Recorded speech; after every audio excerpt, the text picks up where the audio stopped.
Okay, good evening, everybody. My name is Ryan Forsyth. I am from Worcester State University. Worcester State University is one of the dual enrollment partners of Murdock High School.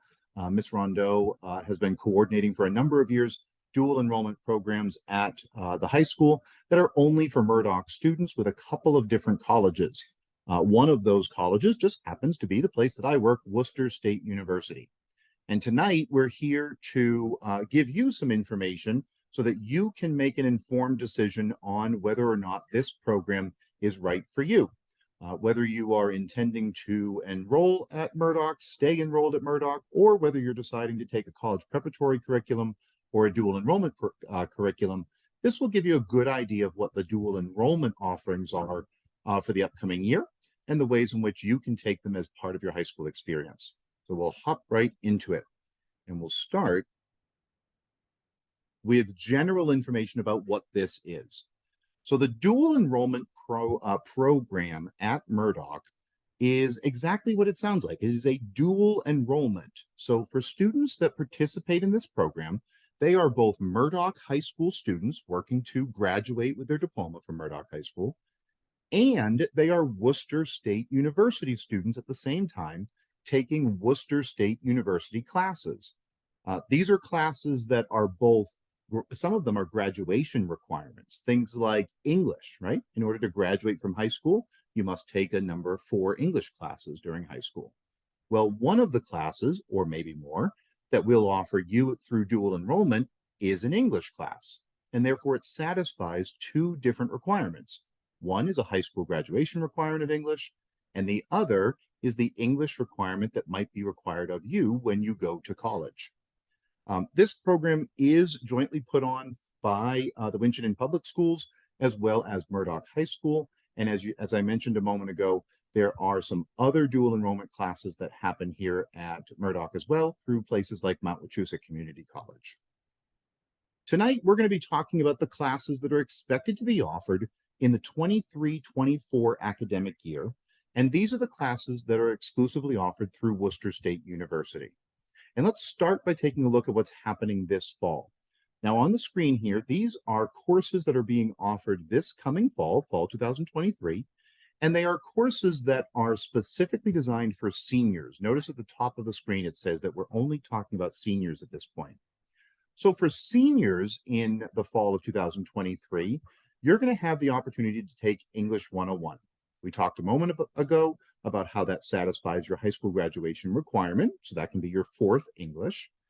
And it is English 101. It is the primary writing course that is required by almost all colleges, no matter what type of college or what type of degree you might seek in the future. So whether you're going to be an astrophysicist, or you're going to be a poet, or you're going to be a chemistry major, most students at most American colleges take English 101. And so if you complete the English 101 here, you bring that with you to your college, and that means 1 fewer class to take when you enroll in college. Now, English focuses very much on writing. We used to call these courses comprehension. Nope, not comprehension. Composition. Thank you, English major. The composition courses previously focused on things like only putting together certain kinds of writings. In writing 1 courses, you're focusing on all kinds of writing, not only writing for inquiry, but also for reflection, writing for information, provision, etc. And you can see some of the things that happen there. Now, that may be similar to the English class that you would take at the high school level, but it's probably going to be a little bit more rigorous, and it's probably going to be a little bit more tied to the student learning outcomes for a college English course. The reason for that is we want to make sure that this course is transferable to your next institution, hopefully a college. Additionally, in fall of 23 for seniors, we're going to be offering a Criminal Justice 101 course. Now, this is a course that is very specifically about all aspects of criminal justice, not just law enforcement, but sociology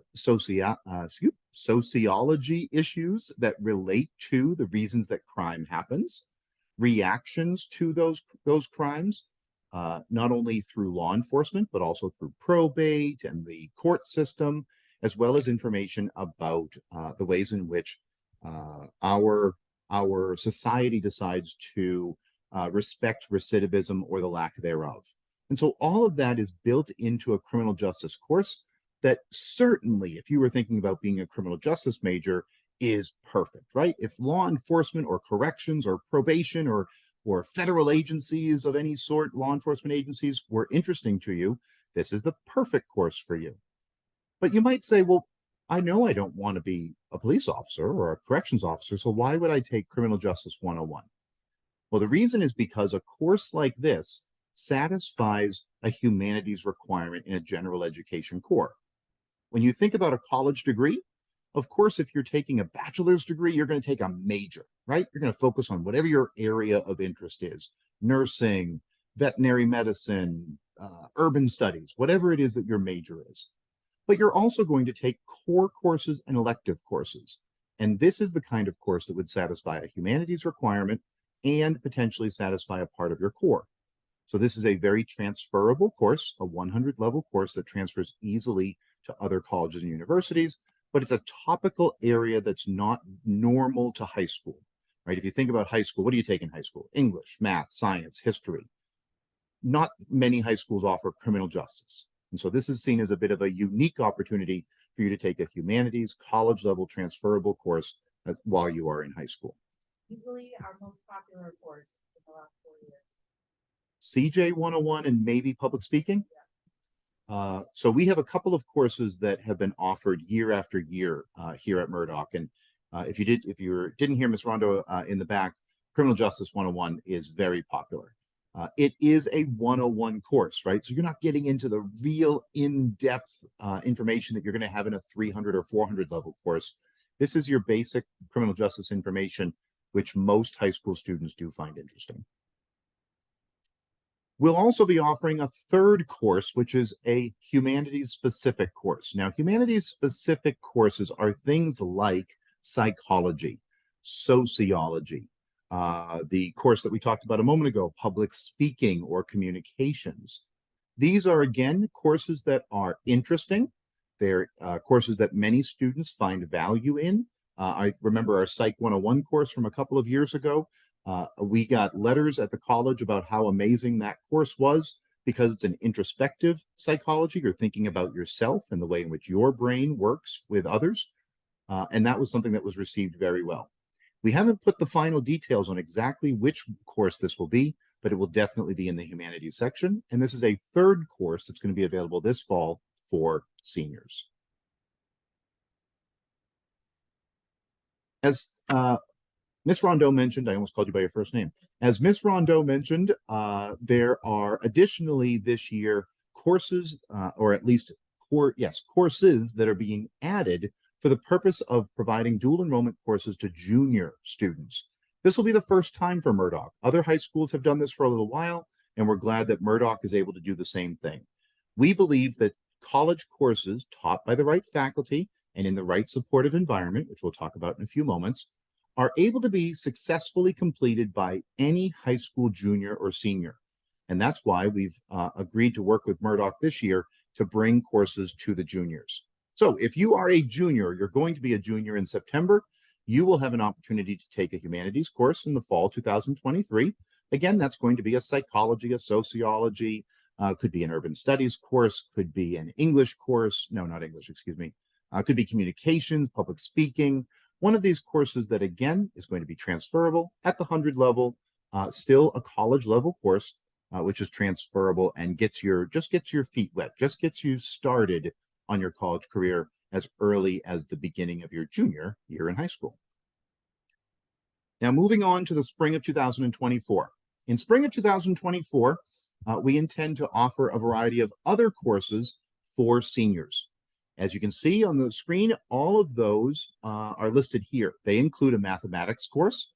This is a college level mathematics course. Now that sounds scary, but because it is a course in which we provide additional support, every student, any student, can be successful in this college course. And we've seen it over years of offering this course to high school students, that not only can a student in high school be successful with a mathematics course that's required for high school graduation, but you're getting that college credit done and you're getting your mathematics course completed in the supportive environment within your high school.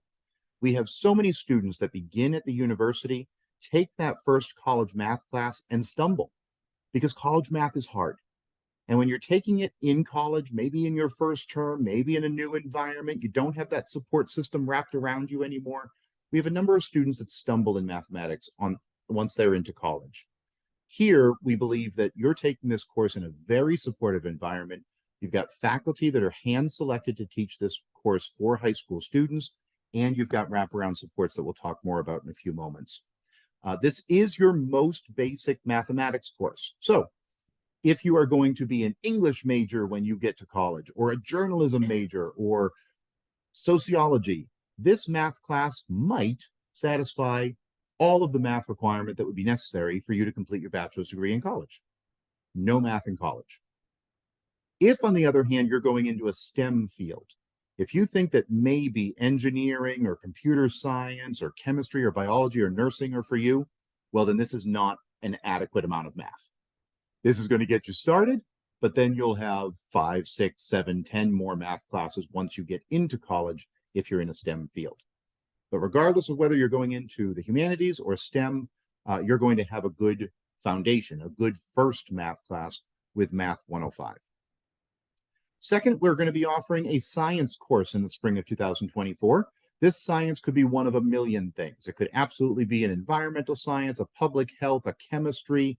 There's a number of different options that are out there, but this is going to be a course that's intended to, again, satisfy a requirement for graduation, as well as provide you with that science course credit. This science course, similar to the math course, will be very helpful in helping you satisfy graduation requirements in college if you're a humanities major. If you're a STEM major, just like math, you can expect more sciences when you get into college. And last but not least, another interesting elective type course. Again, another psych, another soc, another communications course, or a course of that sort in the spring of 2024.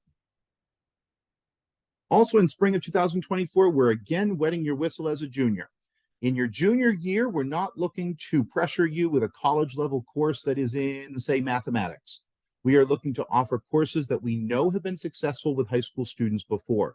This could be, similar to the ones we've been talking about earlier, a public speaking course, a criminal justice course. It could be a number of different things, but it's not going to be the courses that students sometimes struggle with. This is going to, again, be a humanities course. So for juniors, you can see that you're getting 2 college courses in your junior year, both of which are topical matters that we believe are interesting to high school students, and you have a very good chance of passing and doing well in. When you get into that senior year, that's when you kick it up a notch and really move up to 3 classes each semester for a total of 6. If you are a sophomore now and you'll be beginning this program in the fall of 2023, that means that you have the potential to complete 8 college classes while in high school, each of them for 3 or more college credits, which gets pretty close to completing the number of credits that a student does in their entire freshman year. In a little while, we're going to be talking about how much this program costs as well, and that helps out quite a bit as well because the cost of this program is $0. We'll talk more about that in a minute. So how does this work? I'm going to pause here for just a moment to remind everyone in the hall that we are very, very happy to take questions. If you have any questions about anything we talk about tonight, please just raise your hand. Love to answer them. Okay, so we're going to talk a little bit about some of the ways in which the courses work now. And we're going to start with course materials. For anyone that has gone to college or knows someone that has gone to college, not only is college complicated and it's a new environment, but college is expensive. It costs a lot of money to pay for tuition and fees. It also costs a lot of money to pay for course materials or books. When you're in high school, a lot of your materials, almost all of your materials, are provided to you. They're part of the school experience, right? You get your biology book, you use it, and then you give it back. Well, in college, it doesn't work that way. In college, all course materials, books, art supplies, research materials, anything that you need to complete that course has a cost, and that cost often comes out of the student's pocket. In this program, that is not the case. All course materials are provided to you. They're provided to you for free, and they're provided to you by the university through the high school. That way you have information that's at your fingertips to use for your course, and there's no impediment like finances. There's no worry about being able to pay for these things because they come to you for free. If you were taking these same college courses at any college, and certainly at Worcester State, then the cost of those materials would fall to you, the student. And so these materials will come to you. Some of them will be online materials. The courses are not taught online typically, but they are typically taught in person where the instructor is with you. But the course materials, the things that you might read, might be available to you online. That's one of the ways that we make them available to you for free. Additionally, the moment you start a course with Worcester State, you are a Worcester State student. So you have a Worcester State ID card. You have a Worcester State login credential. You have a Worcester State email address.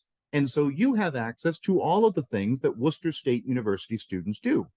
Now, does that mean that you're going to go into our residence halls down in Worcester? Probably not.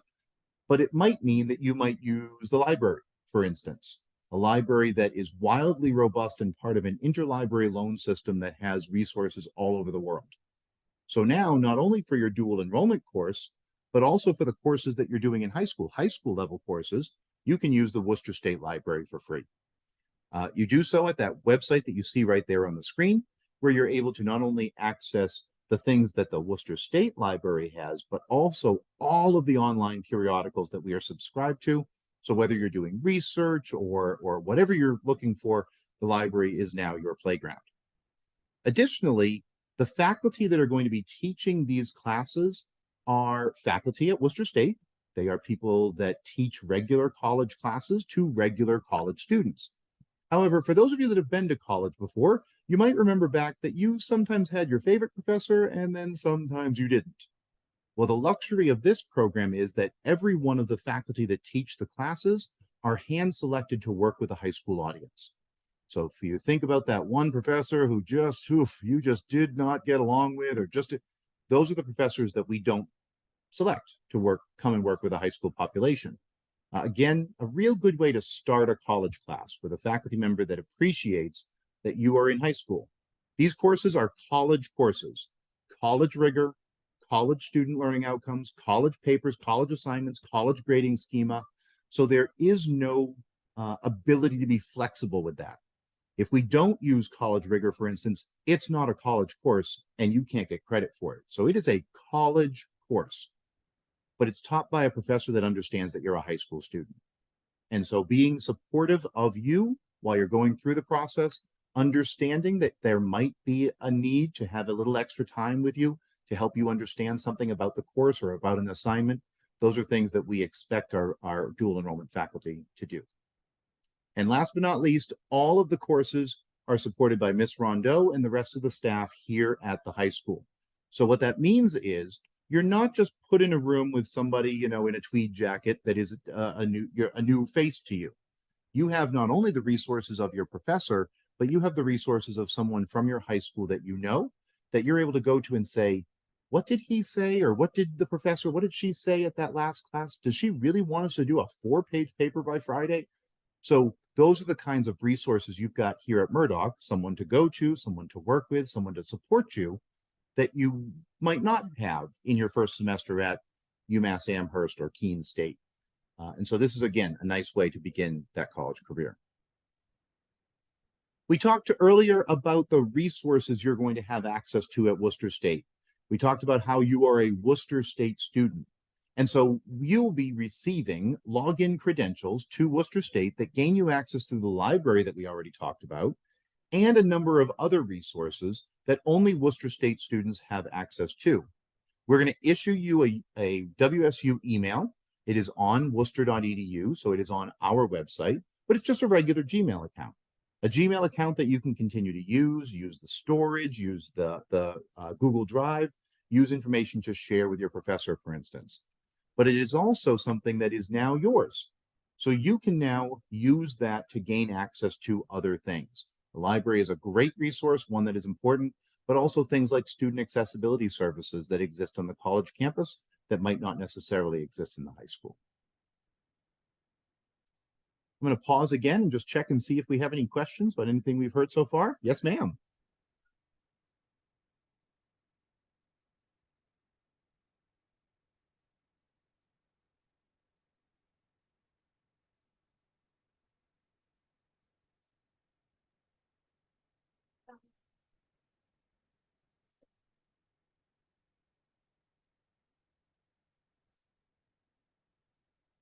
Thank you for the question. I'm going to repeat the question in case anyone didn't hear it and for the recording. The question was about going into an early childhood major. Would the one mathematics class that's expected to be offered at Murdock satisfy the math requirement for that major? And I think you want the answer to be yes. The answer is almost. For the early childhood education program at Worcester State and at most universities, there are typically 2 to 3 mathematics courses that are required. One is a very basic mathematics. This is a great example of that. Check, you got one done. The second one is a math for educators class. So it is not only is it math, but it is math designed so that not only can you learn it, but you can also teach it. And then the third math class depends on what concentration or track you are in. It could be a statistics, it could be something else, but it's typically 2 to 3 maths. This would satisfy one of them. Thank you for the question. Other questions? Yes, sir. I will talk to you about that. I'm glad you're here. There was a question that was asked that Ms. Rondeau will address in just a moment. Other questions? All right, a little bit more information about the program. How does it, when does it start and end? So our program is expected to start close to the start of your academic year. Your academic year starts a little bit earlier than this, but the college's academic calendar does not start until September 6th. So that means that for your first, when is the first day of class, remind me? Earlier. September 1st. So you've got a few days there. August 30th, very good. So you've got a few days there where you'll be, making your way into the first semester of your junior or senior year. And then at approximately September 6th, we'll begin that class. That will continue until the end or the middle of December. Now, these are college classes, so they operate mostly on the same schedule that high school does, but there are some variations, and we'll talk a little bit more about that. One of those variations is the start and end time being slightly different than the high school start and end time. Yes. Will you go insane from this? I surely hope not. We've had probably thousands by now, thousands of students go through programs like this. Here at Murdock, we've probably had, over 50 students go through.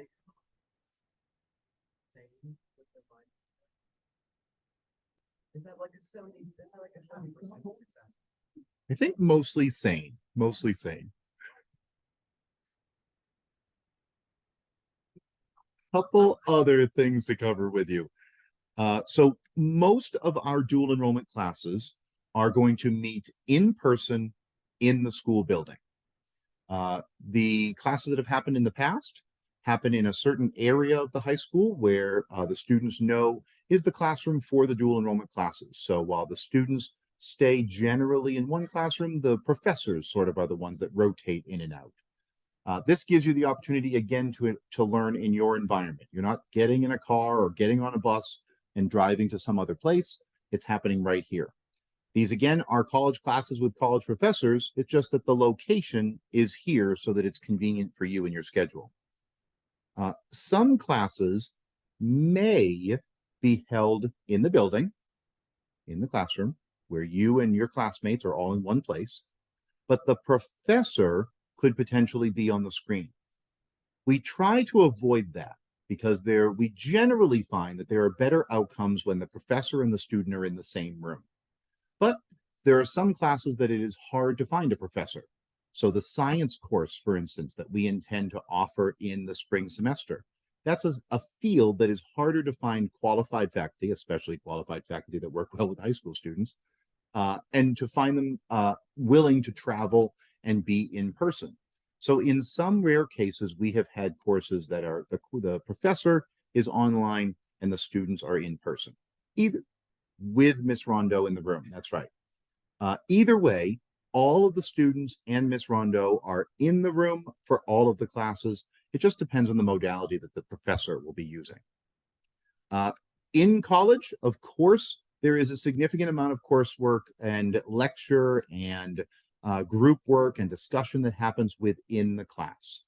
However, there's also an expectation, not just a possibility, but an expectation that coursework will happen outside of the school day, outside of the time that the course is meeting. What that sometimes manifests itself in is it could be that a professor walks into the room, spends 50 minutes or an hour and 15 minutes with you, lectures or facilitates group discussion, and then says, now, after we leave here today, I want you to read something and reflect on how that connects with the activity that we did during class. Some folks call that homework. In college, we call that an expectation of learning outside of the classroom. So homework is almost not a thing at our university. It's an expectation. So that's something to think about. Whether you are the student or you are the parent and you're thinking about your student, know that there's going to be this expectation that coursework is done outside the class. Now, these classes do not meet every day. Typically, classes will meet twice a week or maybe 3 times a week.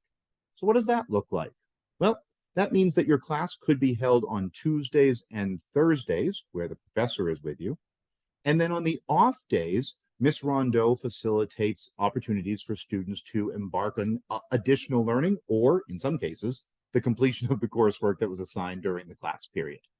So sometimes that gets to happen also during the school day.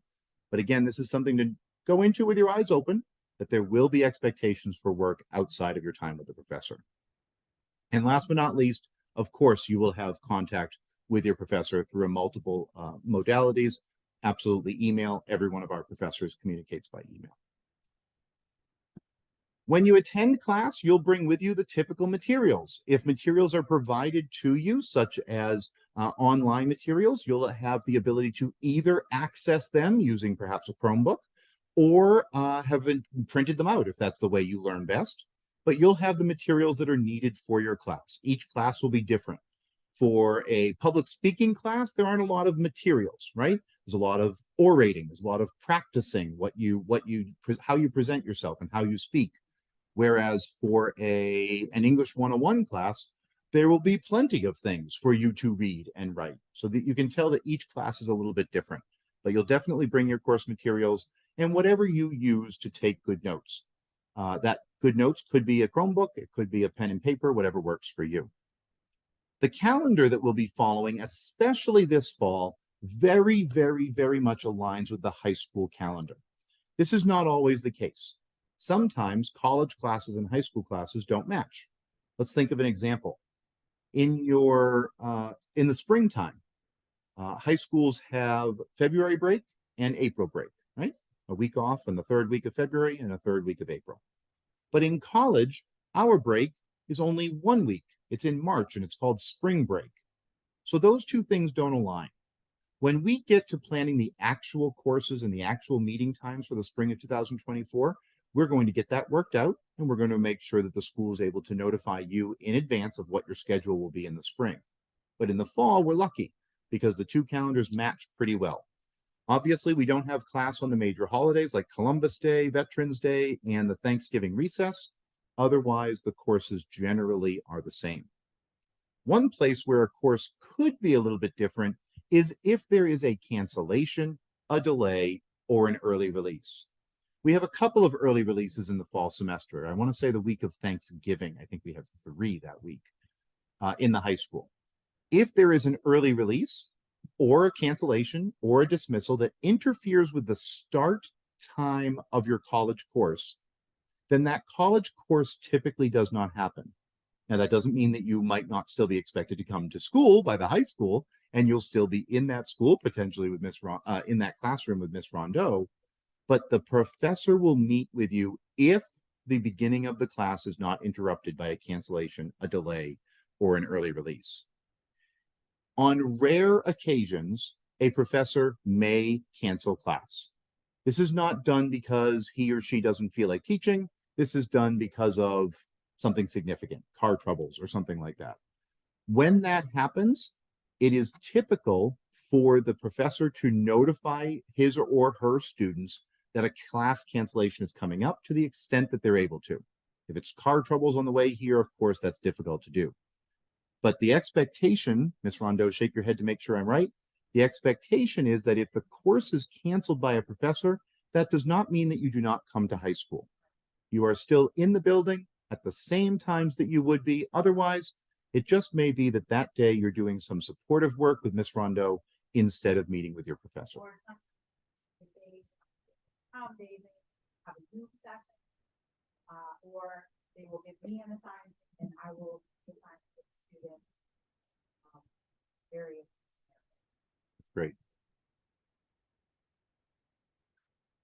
So in September, we're going to begin our first classes. 1 class for juniors, 3 classes for seniors.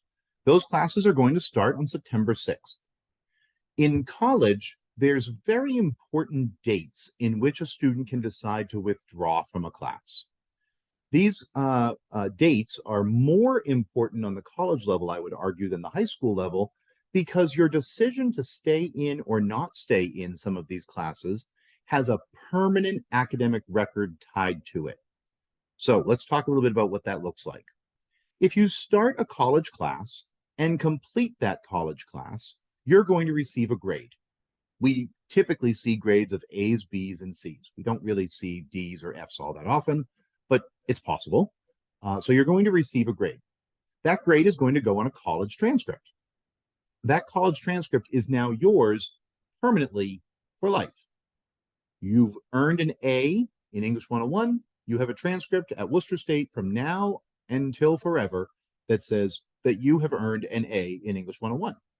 So whether you go to college right after high school or you go to college 10 years after going to high school, you still have that transcript at Worcester State that says you completed English with an A. If, on the other hand, you don't do well in the class, if, God forbid, you don't do well and you receive a failing grade, which doesn't typically happen with our dual enrollment courses, but it is possible, that also is a permanent college academic record that stays with you for life.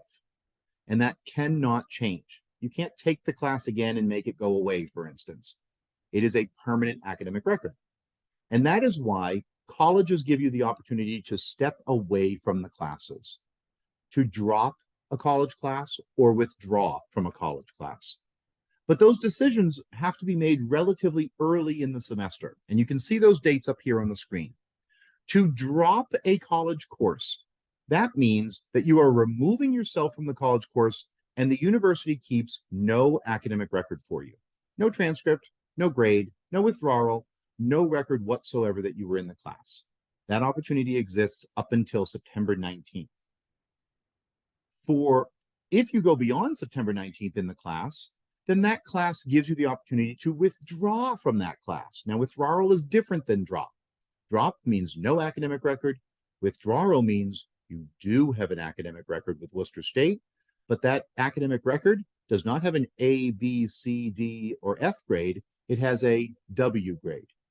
That W is a withdrawal. Now you have a transcript that says that you began an English course and you withdrew from it. Now, withdrawal grades are not that bad, right? I withdrew from college classes. Many people do. It's typical for that to happen at least a few times in many students' college careers.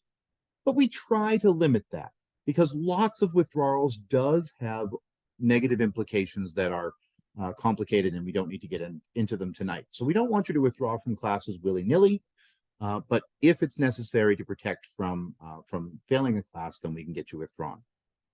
But now what does that mean for high school, right? So in high school, when you start your classes in high school, you complete your high school classes, right? We don't talk about dropping classes or withdrawing from classes in high school, but in college, you do have that prerogative.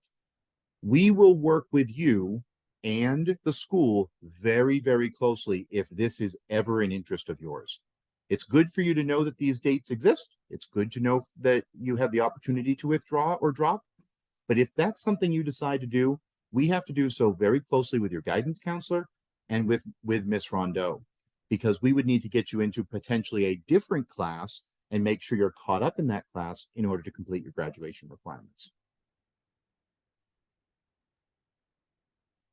We've talked a little bit about the cost of this program. The cost of this program is $0. There is no cost to the student. There is no cost to the family. There is no cost. So typically a college class at Worcester State is about $900. So if you think of a baccalaureate degree, in order to complete a bachelor's, you need 120 credits. Each one of those classes is 3 credits, $900 a piece. 40 classes times $900 a piece is, I don't know what that is, $38,000, something like that. But none of these classes cost $900. None of these classes cost $1. They are free. Additionally, the cost of the resources that you're going to use, course materials, books, etc., all free. They are the same courses, same faculty, same credit as a regular college class, but there's no cost. Why is that? Because the school system and Superintendent King have identified a grant. They've applied for a grant and received a grant from an outside group. It's called the Robinson Broadhurst Foundation. That grant is free money that is given by the grantor, by the foundation, to the school district, and the school district is using that to pay the faculty, right? The people that come and teach these classes, they still get paid, but their pay is provided through the grant. Therefore, the school does not pay any direct funds for this, the family does not pay, and the student does not pay. So there is no cost to this program. I will tell you, I mentioned to a couple families as folks were coming in, that these types of dual enrollment programs exist all over the place. I would say somewhere shy of 50% of high schools in Massachusetts have dual enrollment programs, places where high school students can take college classes.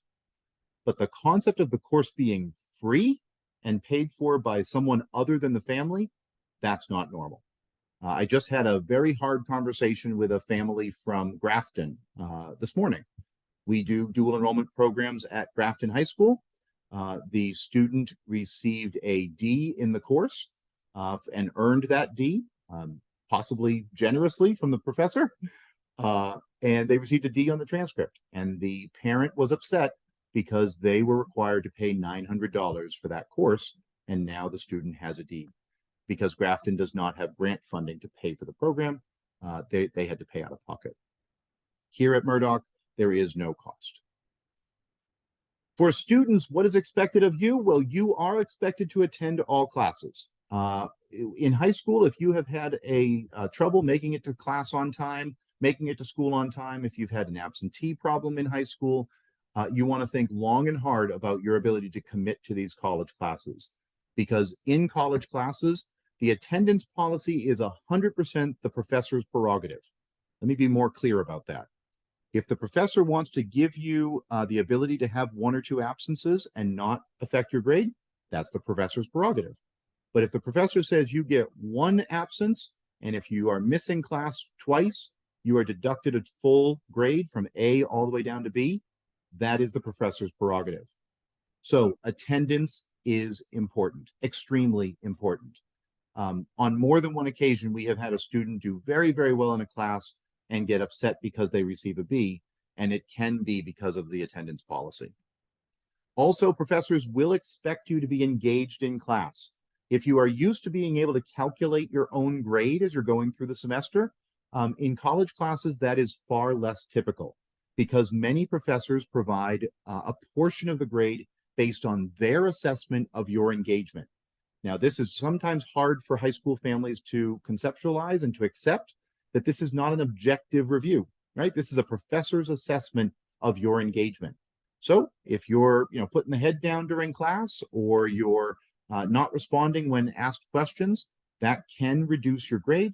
And it's not something that's quantifiable. It's not something you are able to calculate yourself. In some cases, we have students that have received higher grades than they deserve simply because of engagement. And we have had students receive lower grades because of engagement. So being in class, being on time, and being engaged is very, very important. In these college classes, you will be provided a syllabus. The plural for syllabus is syllabi. That's that funny word that you see at the bottom of the screen there. The syllabus is basically a 4, 5, 6-page document that outlines your semester. It tells you from September 6th until December 15th, this is what we're going to do.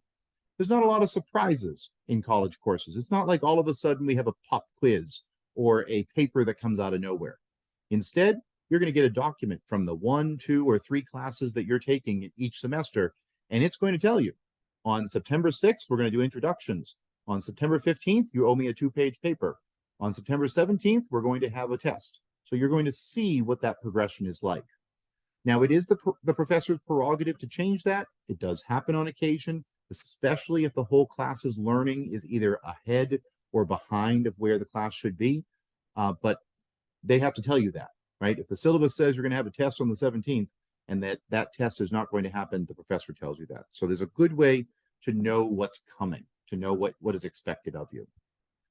And last but not least, there are behavioral expectations in the college classes. Those are not probably all that dissimilar to the behavioral expectations of Murdock High School. There has been new things put into our code of conduct related to plagiarism and use of Chat GPT, for instance. AI and Chat GPT is able to be used when it is endorsed by the professor. In some classes, it actually is a learning tool. Go out, use Chat GPT, and tell us what it tells you about societal reasons for recidivism in criminal justice.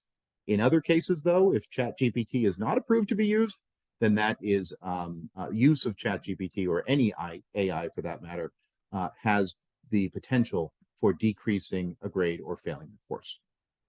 So all of those behavioral expectations of the high school and of the college have to be followed. And that, my friends, is all of the prepared things that I have for you. But I am very, very happy to take questions. And Ms. Rondeau, I think, has some additional information to share. So let's start. If there are any questions, we'll take them now. Yes.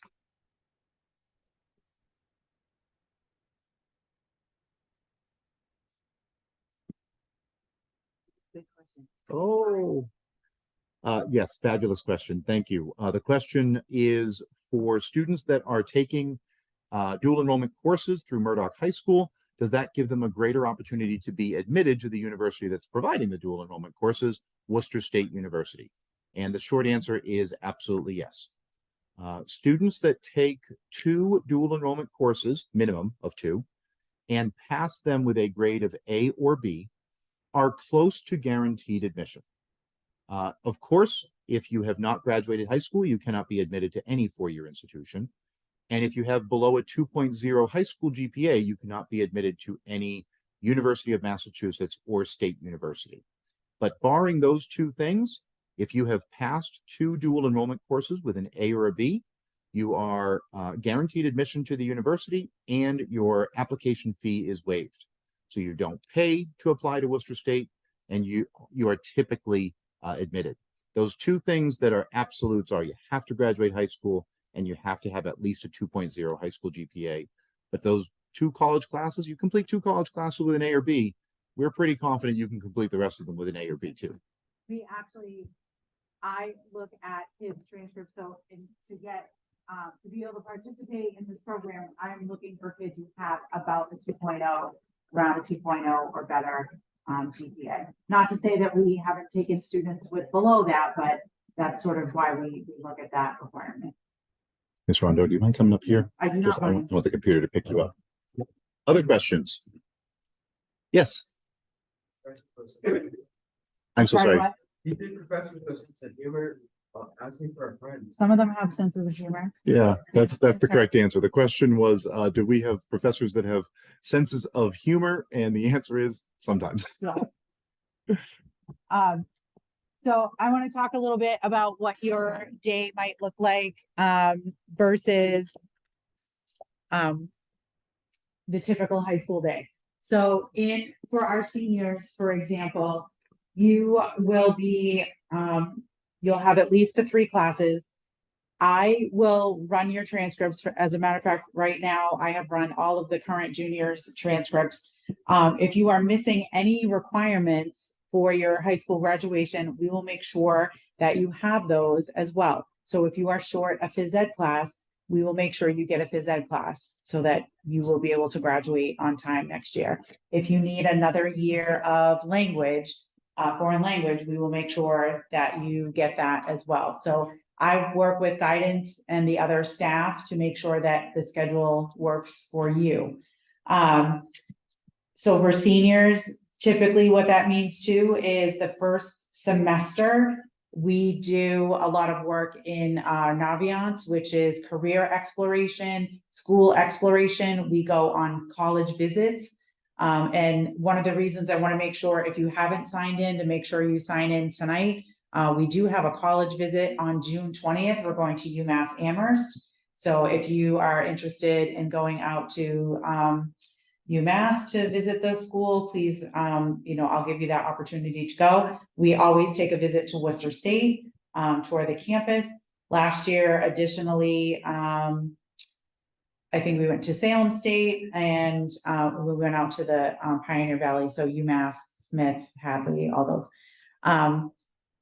We do a lot of the same things that you do in like senior English. So we'll do college essays. I will help you, write a college essay and upload those things to the Common Application.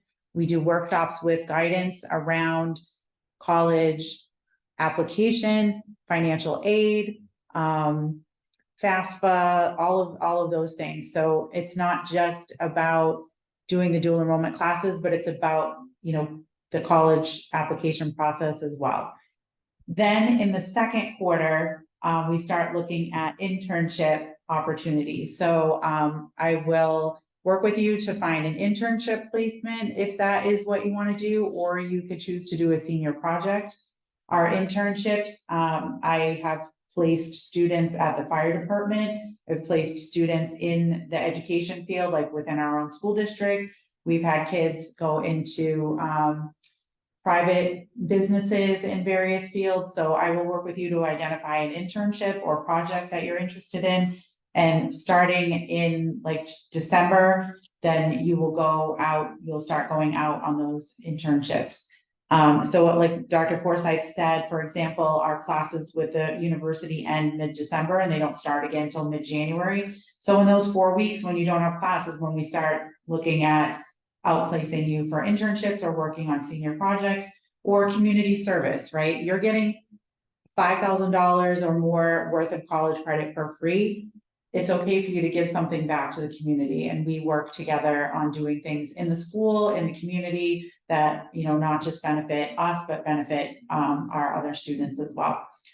For our juniors, again, we're launching this program this coming up year. So what I envision this is going to look like is that a good half of your day, maybe a little more than half of your day, will still be Murdock classes, right? Because we need to make sure that you have your graduation requirements done. And then the other half of the day will be in your college experience. So whether that means the morning or the afternoon, let's say, for example, morning, you have 4 classes, then lunch. And in the afternoon, we might do your college classes, and maybe you're taking 1 college class, maybe you're taking 2, I guess, we'll see what that schedule looks like. But in the afternoons, you'd be with me, and we would, let's say you have class Tuesday and Thursday with a professor. The other 3 days you would be with me, either working on that classwork or something else, right? So we would make sure that you continue to meet your graduation requirements. And then those of you who are rising juniors starting this program now, when you get to be seniors, because you've already done these courses, that might give you a little more leeway in what you could choose. We're hoping to add some university partners where you might be able to take an architectural survey course, for example, at Boston Architecture, or if you're interested in healthcare professions, we're looking at doing some certificate programs with Mount Wachusett. So those are some options that you have available to you.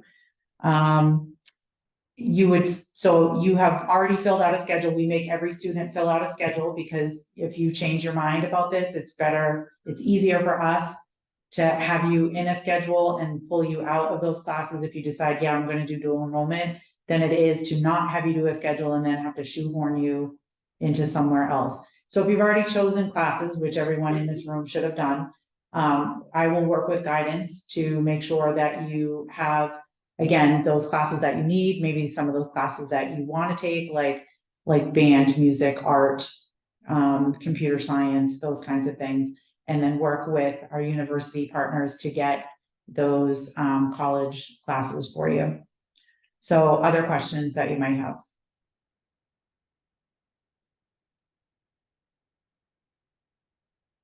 Nothing? Okay. Anything else from you, sir? Nope. Okay. I'll be here. If folks would like to stay back and ask a Yeah. couple questions. So I'm just gonna ask, if you didn't sign in, could you please just do that before you leave here tonight, because it helps me with my data as well. And again, what that means to me for our juniors too, is I will make sure that I print your transcripts and take a look at things that you might need, and we'll talk about your schedule in the next week. We're gonna start running schedules hopefully the end of this week. And I wanna thank you guys. Thank you everyone for coming tonight. I appreciate you coming out on a school night. And we'll see you tomorrow. Thanks, everybody.